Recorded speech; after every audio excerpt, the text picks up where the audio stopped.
Hello అండి, welcome back to my channel. నేను మీ లక్ష్మి. ఈరోజు వీడియోలో నెట్ బ్లౌజ్ డిఫరెంట్గా బ్యాక్ సైడ్ ఎలా డిజైన్ చేసుకోవాలి, ఎలా స్టిచ్చింగ్ చేసుకోవాలి ఈ వీడియోలో తక్కువ టైంలో చూపించేస్తాను, చూసేయండి.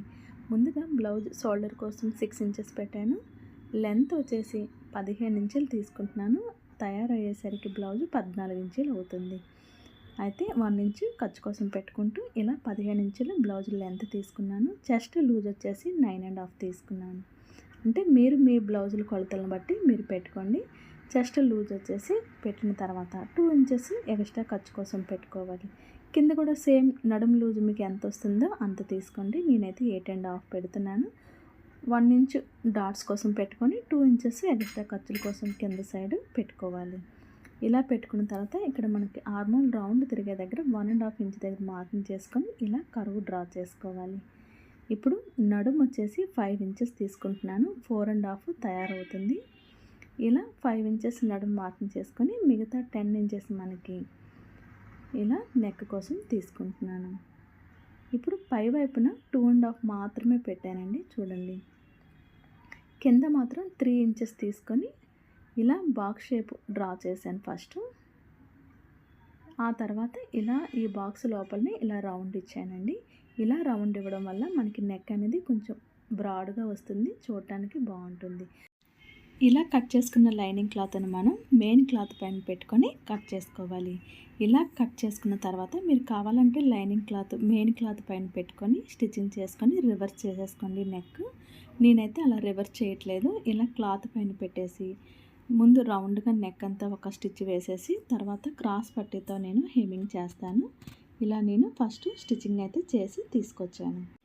ఇలా నెట్ క్లాత్ బ్లౌజ్ పైన కరెక్ట్గా సెట్ చేసి పెట్టుకోండి. మీరు కావాలంటే ప్లెయిన్ నెట్ వేసుకున్నా ఇంకా డిజైన్ బాగుంటుంది. నేనైతే డిజైన్దే వేసేస్తున్నాను.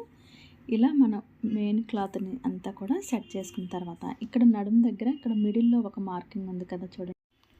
ఈ మార్కింగ్ దగ్గర నుంచి మనం ఇటు సైడ్కి ఈ మిడిల్ మార్కింగ్ దగ్గర నుంచి మనం ఇలా 2.5 ఇంచెస్కి ఒక మార్కింగ్ చేసుకుందాం. ఇప్పుడు పై వైపున షోల్డర్ దగ్గర 2.5కి ఇలా ఒక మార్కింగ్ అనేది చేసుకోవాలి.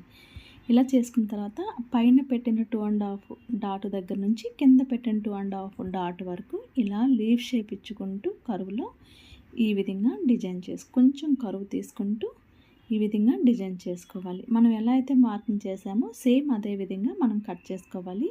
కట్ చేసుకునే ముందు మనం క్లాత్ జరగకుండా పిన్స్ అనేవి పెట్టుకుంటున్నాను. ఇలా పిన్స్ పెట్టిన తర్వాత మనం ఎలా అయితే మార్కింగ్ చేసామో ఇంకొకసారి ఇలా కొంచెం డార్క్గా మార్కింగ్ చేసి ఇప్పుడు జాగ్రత్తగా కింద బ్లౌజ్ కట్ అవ్వకుండా జాగ్రత్తగా పైన ఉన్న క్లాత్ మాత్రమే కట్ అయ్యేటట్టు ఇలా కట్ చేసుకోవాలి. కట్ చేశాక మీకు డిజైన్ అనేది మీకు తెలుస్తుంది, చూడండి. ఇలా కట్ చేసుకున్న తర్వాత ఎక్స్ట్రా క్లాత్ అంతా కూడా తీసేయండి. ఇలా తీసేసిన తర్వాత ఇప్పుడు చూసారా మనకి లీవ్ షేప్ అనేది తెలుస్తుంది. మనకి స్టిచ్చింగ్ చేశాక పర్ఫెక్ట్గా వస్తుంది. ఇప్పుడు నెక్ కూడా మనం కట్ చేసుకుందాం. ఈ క్లాత్ని ఇలా ఫోల్డ్ చేసుకొని కరెక్ట్గా కదలకుండా క్లాత్ని ఇలా సెట్ చేసుకొని పిన్స్ పెట్టుకోండి. ఇప్పుడు నెక్ మనం కిందకి 3 ఇంచెస్ మార్కింగ్ చేశాను. ఇలా ఇటువైపు అడ్డంగా 3 ఇంచెస్ మార్కింగ్ చేసుకొని దీని లోపలే రౌండ్గా ఇలా ఈ విధంగా మార్కింగ్ చేశాను. ఇప్పుడు ఈ రౌండ్ చేసుకున్నది విధంగా మనం కట్ చేసుకోవాలి. ఇలా కట్ చేసుకున్న తర్వాత మనం నెక్కి మీరు కావాలంటే పైపింగ్ అయినా చేసుకోవచ్చు, లేదంటే మనం హెమ్మింగ్ క్రాస్ పట్టి తీసుకొని హెమ్మింగ్ అయితే చేసేయచ్చు. నేనైతే హెమ్మింగ్ చేసేస్తున్నాను. ఇలా మనకి డిజైన్ అయితే కటింగ్ అయిపోయింది. ఇప్పుడు బ్లౌజ్ నుంచి మనం ఈ నెట్ క్లాత్ని సపరేట్ చేసేసుకోవాలి. బ్లౌజ్ పైన ఉంటుండగా స్టిచ్చింగ్ చేయడానికి కుదరదు. ఇలా తీసేసి మనం పోట్లీ బటన్స్ రెడీ చేసుకోవాలి. నేను ముందుగానే రెడీ చేసి పెట్టేశాను.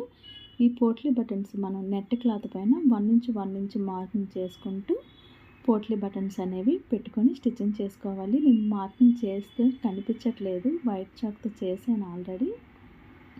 నేను స్టిచ్చింగ్ చేసేటప్పుడు కొంచెం చూసుకుంటూ నేను స్టిచ్చింగ్ చేస్తాను. అయితే ఇప్పుడు పోట్లీ బటన్స్ రెడీ అయిపోయాయి కదా, ఇప్పుడు మనం నెట్ క్లాత్ని తీసేయాలండి. బ్లౌజ్ పైన ఉంటుండగా స్టిచ్ చేయకూడదు అని ఇంకొకసారి చెప్తున్నాను. నేను తీసేస్తాను, జస్ట్ మీకు కనిపించాలని ఇలా పెట్టి చూపిస్తున్నాను. ఇలా మనం ఫస్ట్ నెట్ క్లాత్ పైన పోట్లీ బటన్స్ అనేవి ఖర్చు అనేది పై వైపుకి హోల్ వైపుకి ఉండేటట్టు ఇలా పెట్టుకుంటూ అన్నీ 1 ఇంచ్ గ్యాప్లో ఫస్ట్ స్టిచ్ చేసేసుకోవాలి. ఇలా స్టిచ్ చేసేసుకున్న తర్వాత దీనిపై నుంచి మనం లైనింగ్ క్లాత్ ఉంటుంది కదా, క్రాస్ పట్టి తీసుకొని మళ్ళీ మన పోట్లీ బటన్ పైన నుంచి స్టిచ్ చేసుకుంటూ లోపలికి మలుచుకుంటూ మనం హెమ్మింగ్ అనేది చేసేసుకోవాలి. లేదంటే ఫోల్డ్ చేసి డబుల్ స్టిచ్ వేసేసుకున్నా సరిపోతుంది. నేను స్టిచ్ చేసి తీసుకొచ్చాను, చూడండి ఒకసారి. ఇగోండి ఇలా మనం పోట్లీ బటన్స్ పెట్టేసి ఈ విధంగా మనం పైవైపు నుంచి డబుల్ స్టిచ్ అయితే వేసేసాను. ఎందుకో వీడియోలో క్లియర్గా తెలియట్లేదు, ఒకసారి నేను దీనిపైన సెట్ చేసి చూపిస్తాను చూడండి. ఇలా ఈ విధంగా వస్తుంది. క్లాత్ని కరెక్ట్గా సెట్ చేసేసుకొని ఎక్కడికక్కడ పిన్స్ పెట్టేసి జాయింట్ చేసేసుకుంటే మనకి బ్యాక్ డిజైన్ అనేది రెడీ అయిపోతుంది. పైన నెక్ ఉంది కదా, దానికి క్రాస్ పట్టీతో స్టిచ్ చేసేసి హెమ్మింగ్ అనేది చేసేస్తానండి. చాలా సింపుల్గా మనం back side leaf design potli button పెట్టి ఎలా కట్ చేసుకోవాలి, ఎలా స్టిచ్చింగ్ చేసుకోవాలి ఈ వీడియోలో చూశారు కదా. మరిన్ని మోర్ వీడియోస్ కోసం మన ఛానల్ని సబ్స్క్రైబ్ చేసుకోండి. పక్కనే ఉన్న బెల్ బటన్ నొక్కి ఆల్ అనే ఆప్షన్లో పెట్టుకున్నారంటే నేను ఎప్పుడు ఏ వీడియో పెట్టినా మీకు నోటిఫికేషన్ వచ్చేస్తుంది. మరి ఈ డిజైన్ మీకు ఎలా అనిపించిందో కింద కామెంట్ సెక్షన్లో కామెంట్ చేసేయండి. Thanks for watching this video. మరొక ఇంట్రెస్టింగ్ వీడియోతో మళ్ళీ కలుద్దాం. అంతవరకు